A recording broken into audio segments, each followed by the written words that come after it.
part 2 of my first trip to the Small Isles, July 2023, paddling Rum, Sanday and Canna.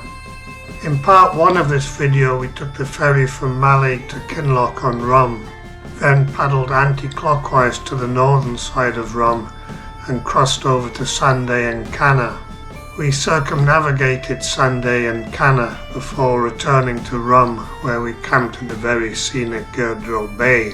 This video, part 2, takes up the story from there, where we head down the stunning west side of Rum, pop over to Eigg for a night, and then cross back to Rum to complete the circumnavigation and get the ferry back from Kinloch. Day 4 of our trip. The locals were out in force to greet us this morning, so it was midge net and smidge repellent on before leaving the sanctuary of the inner tent. To try and dodge the midges, breakfast was eaten on the beach and on the move, and then the water supply was topped up. It looked like it was going to be yet another day in the high 20s, not really dry suit weather, though by just wearing light clothing underneath, I hadn't been overheating too much. After launching, more locals came to check us out, the wild goats and a very splendid blue jellyfish, though this one wasn't very blue.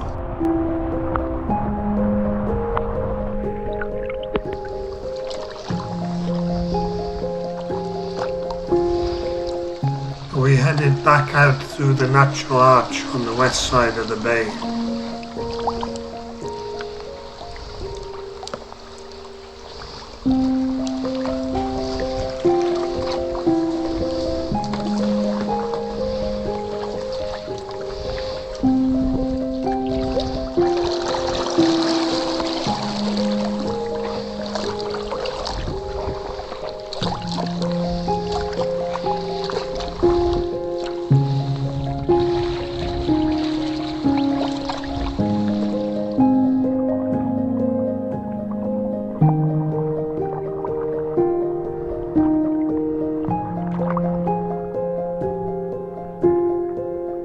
What a morning and what a place.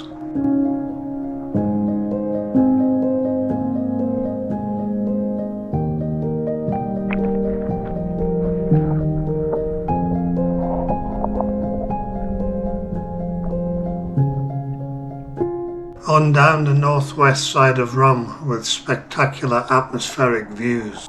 Once again I pondered how this place would feel on a different day with strong winds and swell. It would be a totally different experience. We rounded the northwest tip and started to head southeast.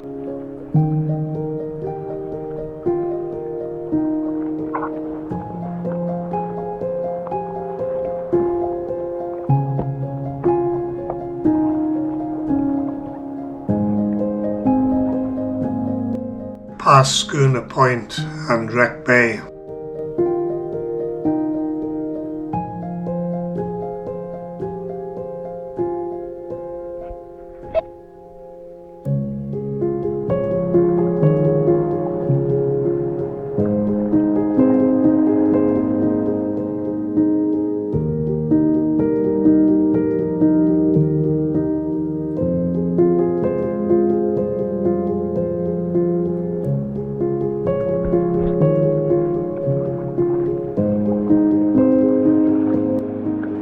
Another very nice cave.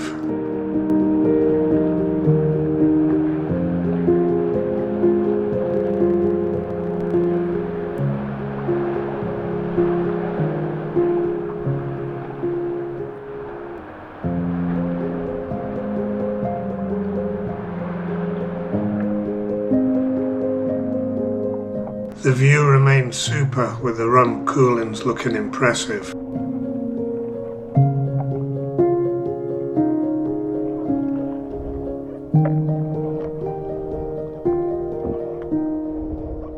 We soon reached Harris Bay, where we stopped for lunch.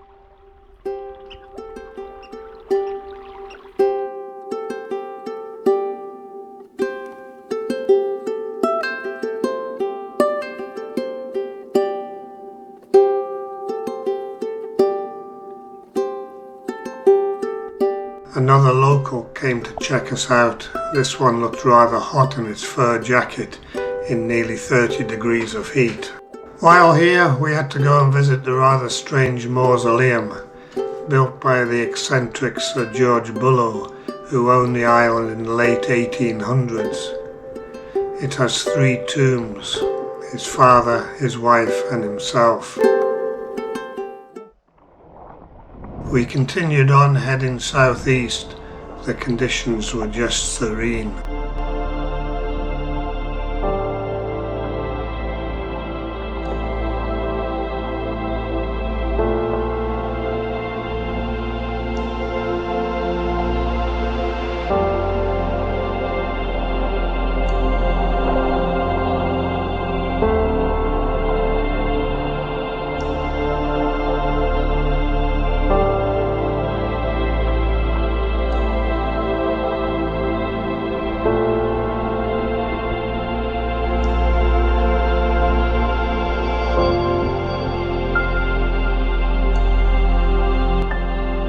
Our planned camp spot, Pappardale Bay, the last landing spot on this side of Rum.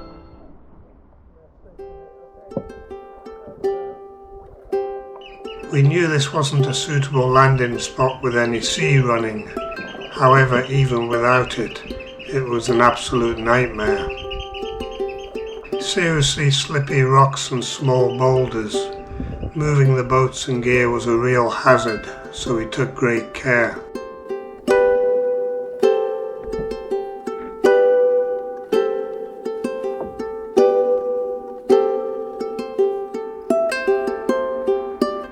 The reward was a super camp spot amongst the boulders and the sheep pen ruins.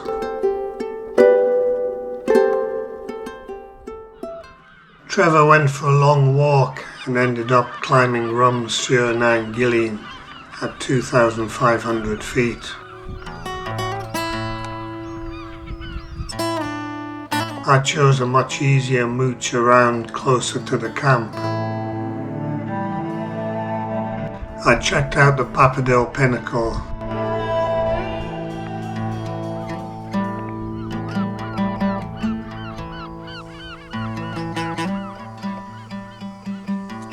I walked along Pappardale Loch looking for the derelict overgrown lodge and collected some wood for the fire.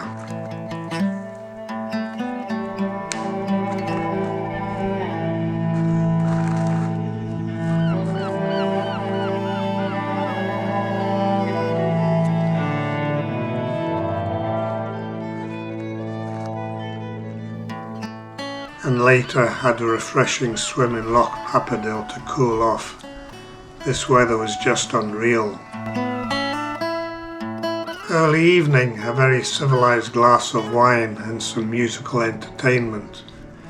I use the term musical loosely, but it seemed to keep the midges away.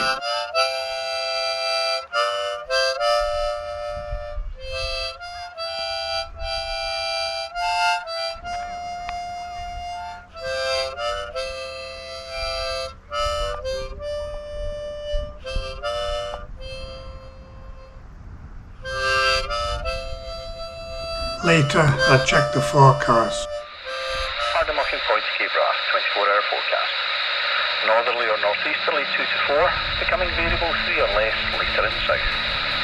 Slight, occasionally smooth between Sanday Canna and near Sutherland. Thundery showers later, fog patches in far north. Well, nothing to worry about there. Much more of the same. A very hungry Trevor returned from his successful summit ascent, but I think he brought the midges back with him.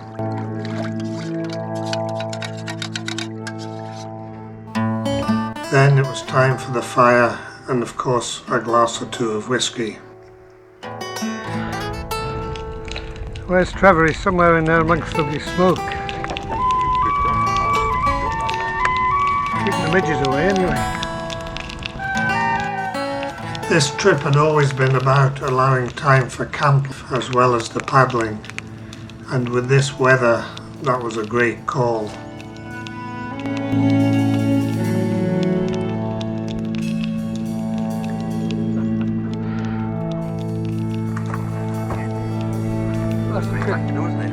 far.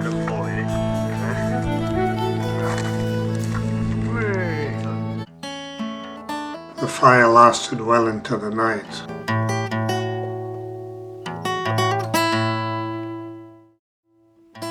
Our day 4 GPS track.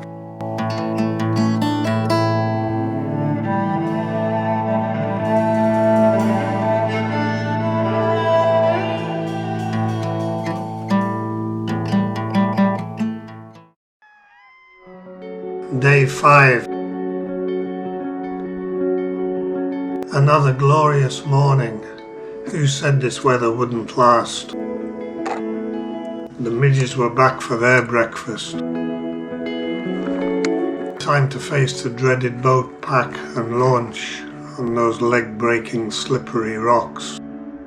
Today was even worse as the tide was much lower.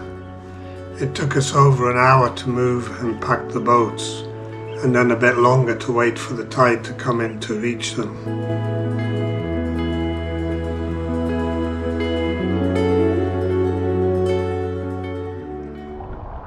Finally we were on the water with today's destination Eigg up ahead.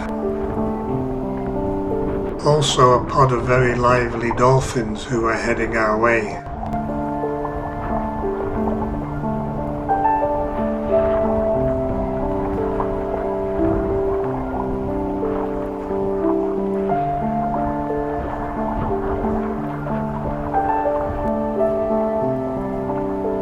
We followed them for half an hour right up to the southern tip of Rum. What a privilege. We then turned northeast towards Glen Dibbadil, where we knew there was a small landing spot.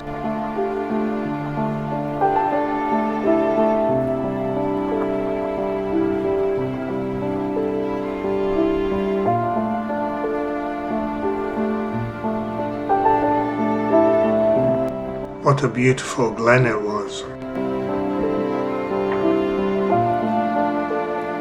We pulled in to stretch our legs, have a snack, and we also topped up our water supply.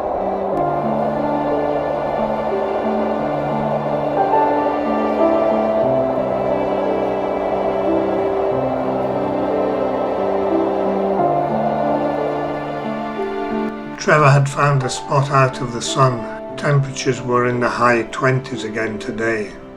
We were starting to doubt the decision to wear our dry suits on this trip. We headed off across the Sound of Rum towards Eigg, an 8-kilometre crossing.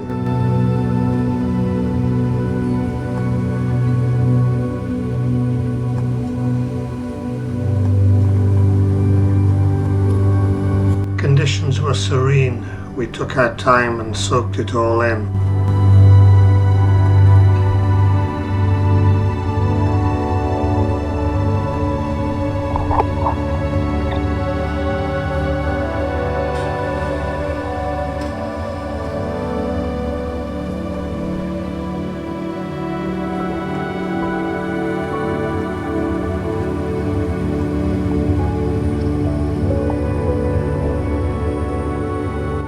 Our destination Eigg and Singing Sands Beach up ahead.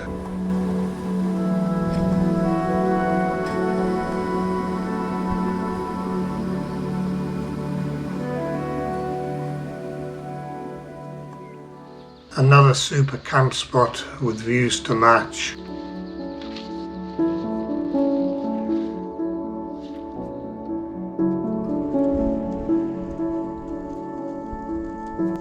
Sand is squeaky, isn't it? You hear it there? The Singing Sands Beach lived up to its name. Unique quartz grains in the sand squeak or sing underfoot, and apparently also do it when the wind blows them. This spot didn't have a pool for swimming, but it did have a very refreshing shower. A relaxed brew in the shade. Mealtime with a splendid view. Even a short walk to wash the pans is a pleasure at a place like this.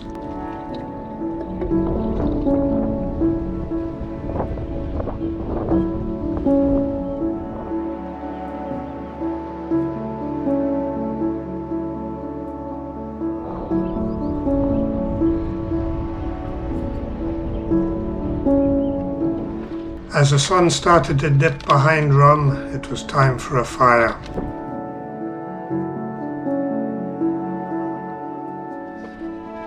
There wasn't a great choice of firewood, but we made the most of what we could find.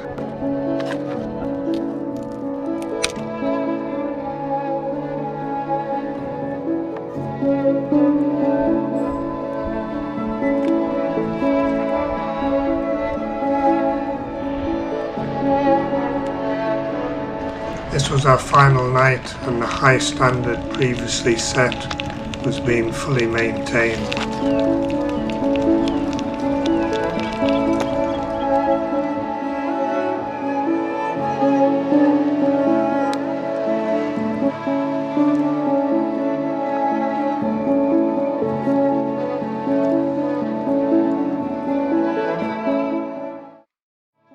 Our GPS tracked day 5.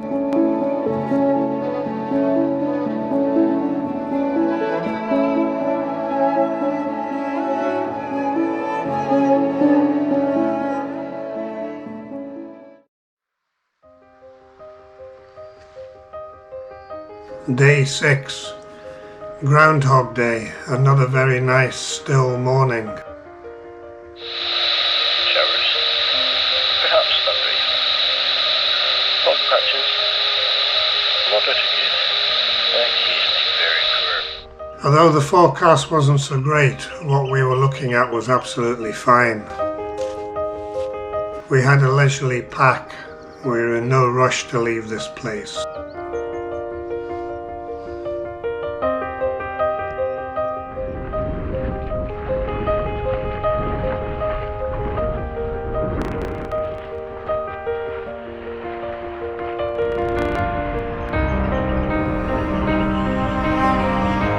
Today's plan was to head back to Rum and then head east along to Kinloch and catch the afternoon ferry back to Eigg.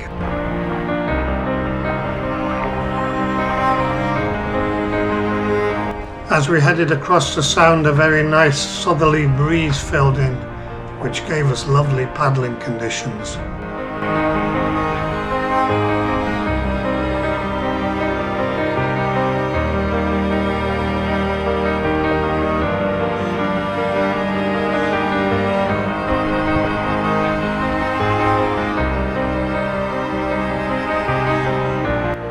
The breeze didn't last for very long though, and we were soon back to the normal glassy sea.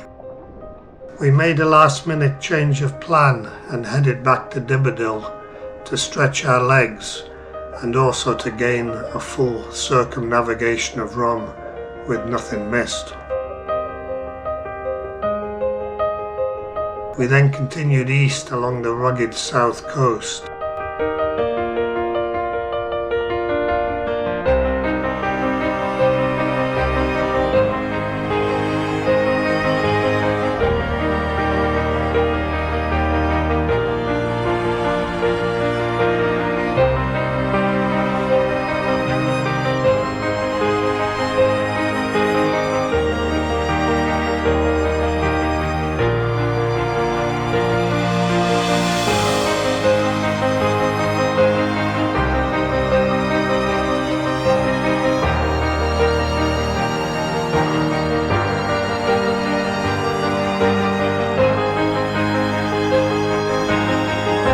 As we got close to Kinloch, the ruggedness gave way to a gentler landscape.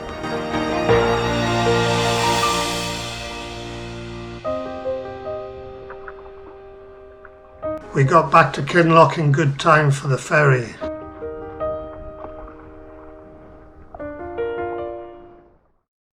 Our GPS tracked day 6.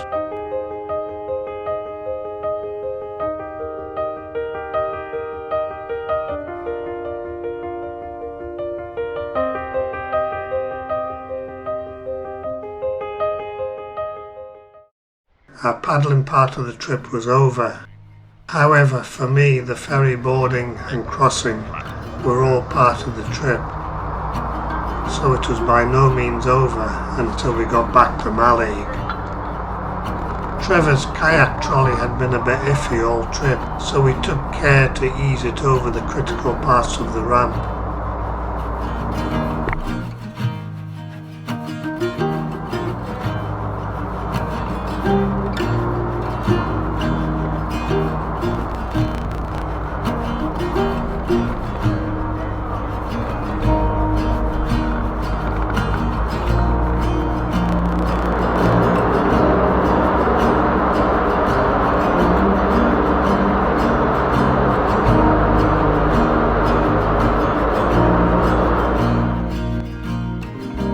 As we left Rum, I was very sorry to leave and was still wanting more. I was also already thinking about the second trip to complete the small isles, to paddle Muck and Eigg, which I did undertake a few weeks later.